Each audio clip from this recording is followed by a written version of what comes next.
Hall of Famer Tony Perez is our guest. Tony came to Indianapolis many times when the Reds would play their exhibition game here. You also came here when your son Eduardo played for the Indianapolis Indians. Welcome back to Indianapolis. Thank you. Hello to everybody. I mean, it's nice to come back and see the stadium again. I don't remember when I was here, but I remember now because you told me about Eduardo playing here in '96, and Ross was the manager.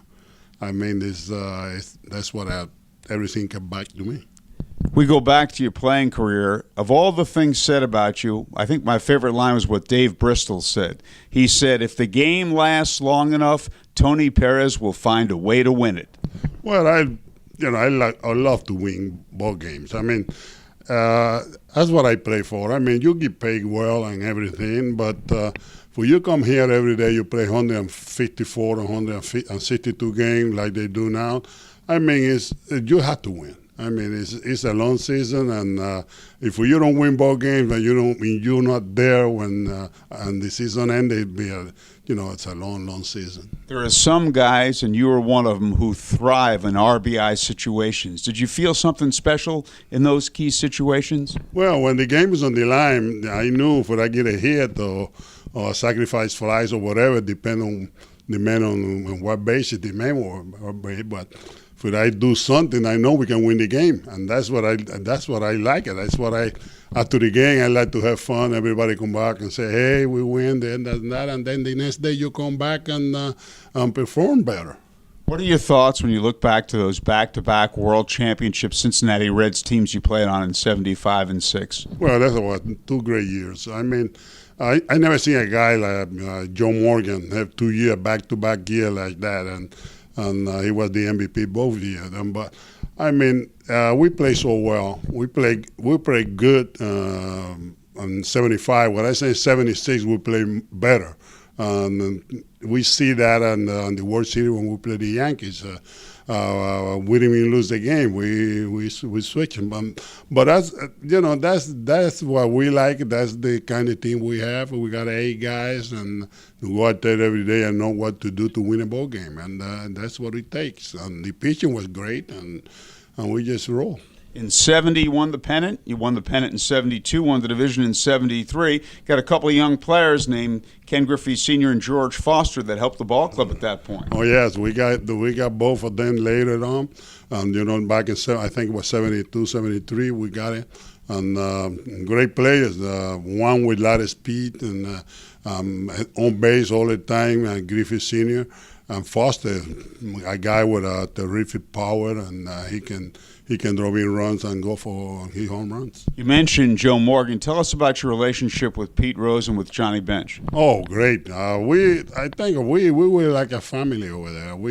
I met Pete in 1960 in Geneva, New York, and from there we played together. And Pete, the way he plays, the way you see him play, everyone to come to the team going to play hard, because you cannot. You see somebody play the way he used to do. You got to do the same. How about Johnny Bench? Bench was great. Greatest catcher I ever seen. I mean, I know they say it's a lot of other catchers, and I see a lot of them, but Johnny was the best. He was like a first baseman over there.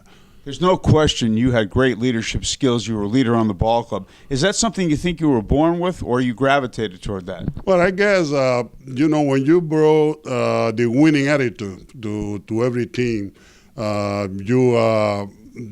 looking at you like you're a leader or something like that. But the only thing I want to do is win ball game, and I try to do my best. I try to help my pitching, with a lot of runs, and they can pitch better. I'm more comfortable, and they can do whatever they want to do there.